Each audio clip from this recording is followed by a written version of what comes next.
한국인들 60% 이상이 호감을 느끼고 있는 프란치스코 교황의 한국 방문이 하루 앞으로 다가왔습니다. 교황이 방문지 곳곳에서 어떤 메시지를 내놓을지 관심이 모아지는 가운데 특히 세월호 유가족들과의 만남이 주목되고 있습니다. 오늘 주요 뉴스들 정리해 보도록 하겠습니다. 황준호 뉴스 취재팀장 나와 있습니다. 어서 오십시오. 예. 먼저 교황 내일 방한하는데요. 일정부터 정리를 해볼까요? 예, 교황은 내일 오전 10시 30분 성남 서울공항에 도착하면서 4박 5일 동안의 방한 일정을 시작합니다. 교황이 닷새 동안 참석하는 공식 행사만도 16건에 이르고 또 이동 거리는 약 1000km라고 합니다.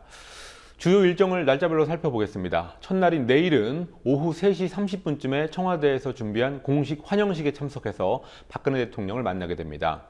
그리고 다음 날, 이튿날에는 이번 교황 일정에서 가장 주목을 받고 있는 세월호 유가족들과의 만남이 있습니다. 대전 월드컵 경기장에서 교황이 집전하는 성모 승천 대축일 미사 후에 유가족들과의 만남이 진행될 예정입니다. 그리고 3일째 16일에는 광화문 광장에서 순교자 124위의 시복식을 집전하고 또 충북 음성에 있는 꽃동네도 방문합니다.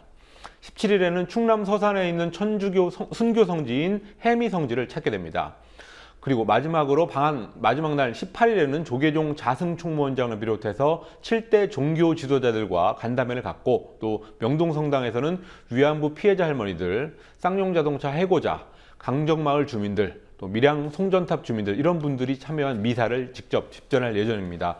4박 5일이면 교황 일정으로 상당히 긴 시간인데요. 한국의 여러 가지 문제와 갈등을 대표하는 주민들을 만나서 과연 어떤 얘기를 내놓을지 궁금한 상황입니다. 네. 네.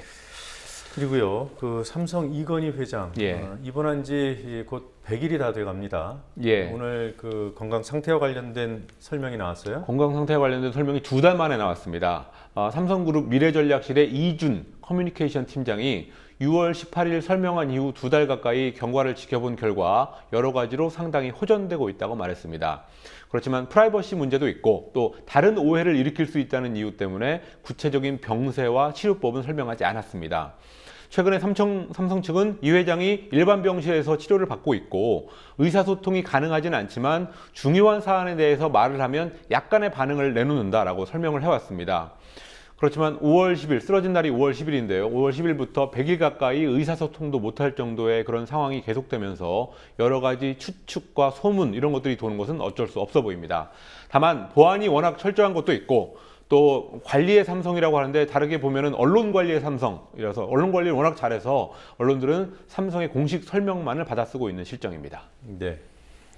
자, 그리고 어제 정부 추진 방안에 담겨 있었던 내용들 중에요. 서비스 산업과 관련된 방안들 중에 영리병원 얘기가 있지 않았습니까? 이와 관련된 비판이 오늘 여러 곳에서 나왔습니다. 어제 정부가 제주도에 중국 자본이 투입되는 영리병원, 싸널병원의 설립을 추진하겠다고 밝혔습니다. 여기에 대해서 오늘 보건의료노조 등이 정부의 계획을 전면적인 의료 민영화라고 규정하고 3차 총파업을 벌이겠다고 경고했습니다.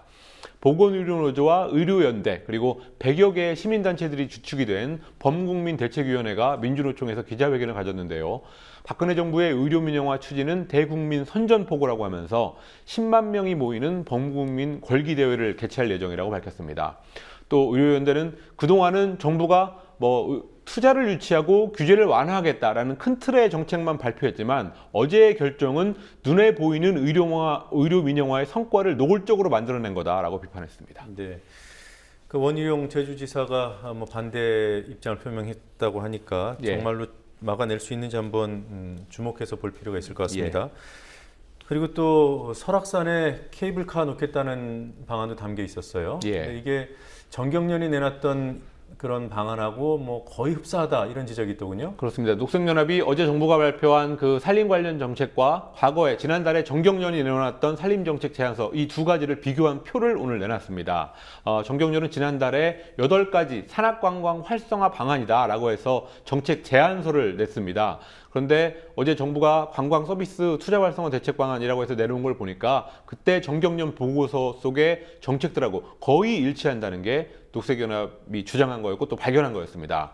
예를 들어서 자연공원 내 케이블카 설치, 산림 관련 규제의 일괄적인 해제, 또 규제 해제를 바탕으로 한 산지 관광특구 제도 도입, 또 산림 입지 규제 완화 이런 것들이 다 일치했습니다. 네. 도색 여러분, 박근혜 정부의 창조 경제를 이끄는 것은 결국 정경련이고 어제 그 무역투자진흥회의라는 것은 사실 정경련의 애로사항 해결 창구였다고 비판했습니다. 또 박근혜 정부가 추진하고 있는 산악관광특구라는 것은 산림판 4대강 사업이라면서 폐기를 촉구했습니다. 그런가 하면 군장병의 인권을 지키는 데 필요한 예산은 턱없이 부족하다는 자료가 나왔습니다. 예, 국회 법사위 소속 새정치민주연합의 서영교 의원이 국방부의 인권 관련 예산을 보니까 전체 국방 예산의 0.0005%에도 못 미친다는 자료를 공개했습니다.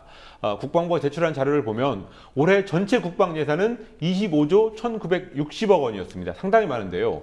그 중에서 겨우 1억 2,700만 원이 인권 관련 예산이었습니다. 60만 장병을 고려하면 턱없이 부족한 예산인데요. 제가 계산을 해보니까 1년에 1인당 211원어치의 예산이, 인권 예산이 책정된 셈이었습니다. 211원.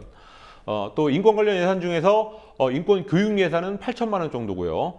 인권 실태 조사에는 고작 400만 원이 책정된 것으로 드러났습니다. 그리고 2009년과 2013년 두 해의 국방 예산 증가를 비교하니까 전체 국방 예산 증가액은 3조 8,500억 원이었습니다. 그렇지만 인권 예산은 5,600만 원 느는데 그쳤습니다. 그러니까 장병 1인당 인권 관련 예산이 1년에 211원. 그렇습니다. 네. 이게 잘못 적은 거 아니죠? 예, 211원입니다. 네. 그리고 통합진보당이 문화일보의 언론 보도에 대해서 예. 문제를 제기했던데 어떤 내용입니까? 예, 이석기 의원의 항소심 판결이 있던 그제였습니다. 세월호 유가족들하고 같이 농성을 하던 통합진보당 의원들이 국회 본청 앞에서 의원총회를 가졌습니다. 의원총회, 통합진보당 의원 5명이니까 의원총회를 가져도 가능한 그런 자리였는데요. 그렇지만 문화일보는 이 장면을 이석기 의원 항소심 판결에 대한 대책회의라고 그런 사진을 내보냈습니다. 여기에 대해서 홍성규 통합진보당 대변인이 문화일보의 악의적인 왜곡 보도라고 반발하면서 언론중재위원회에 제소하겠다고 밝혔습니다. 문화일보의 공식 사과가 있을 때까지 문화일보의 취재를 전면 거부하겠다는 입장도 밝혔습니다. 여기에 대해서 문화일보는 의원들이 대화 중에 이석기 의원의 항소심 관련 발언이 있길래 대책회의라고 한 거다라는 군색한 해명을 내놨습니다. 네. 그리고요, 그 한국관광공사 감사로 선임된 잔이윤 씨. 예. 잔이윤 씨를 평가해서 결국 좋은 점수를 받아서 감사가 된 거 아닙니까? 그렇습니다. 친박계 인사들이 점수를 몰아줬어요? 예, 오늘 민주연합의 조정식 의원이 한국관광공사의 감사 선임 서류 심사 집계표를 공개했습니다. 우선 추천위원회 구성에 대한 공정성 문제가 제기됐는데요. 감사 추천위원회의 위원장은 이해주 전 새누리당 의원으로 대표적인 친박계 인사입니다. 또 나머지 추천위원들도 서병수 부산시장의 측근 등 6명이 친박계 인사들로 구성됐습니다. 이런 친박계 의사들은 잔이윤 씨에게 90점, 100점 만점에 90점 이상의 높은 점수를 준 것으로 드러났는데요. 한 추천위원의 경우는 윤 씨에게 99점을 주고 100점 만점에 99점을 주고 나머지 28명의 응시자들한테는 평균 42점을 주는 등 노골적인 점수 몰아주기를 한 것이 드러났습니다. 또 점수를 준 근거도 없었는데요. 평가표에는 경영, 경제, 지식 항목도 있었고 또 관광 산업에 대한 지식 항목 이렇게 4가지 항목이 있었는데 한 명만 빼고는 그냥 합계 점수만 기재해서 부실 심사 논란이 일고 있습니다. 네. 이럴 거 서류 심사는 왜 했는지 모르겠습니다. 그렇습니다. 예. 네, 오늘 여기까지 듣겠습니다. 수고하셨습니다. 예.